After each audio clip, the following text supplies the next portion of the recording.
I didn't buy this house to make friends. I bought it because it was the first place I ever felt like I could breathe. Every morning, I walked barefoot across the wood floors, listening to the creaks and soft groans of the boards like a song that belonged to me. The air always smelled like coffee and lemon oil because I wiped down the counters even if they weren't dirty. Outside, the sprinklers clicked on at 6, washing over the grass that I had coaxed back from brown patches when the previous owners let it die. The house was mine, but the land was something I had to earn. The neighborhood was quiet in that forced, step-forward kind of way, where everything was beige, and even the children's laughter seemed to come at the right volume. Cars were the same 3 models in different shades of silver. The mailboxes had to be black, approved by the HOA with a sticker on the back that said compliant. God help you if your sticker peeled off, because they would notice. They always noticed.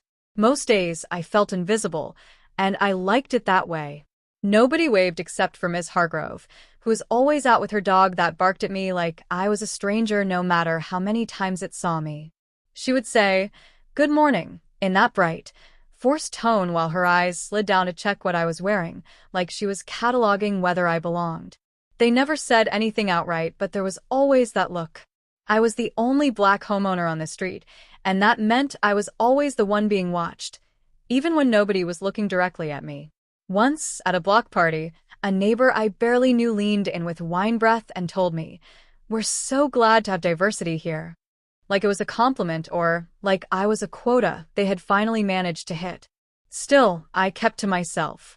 I paid my HOA dues, kept the grass cut, and nodded politely at the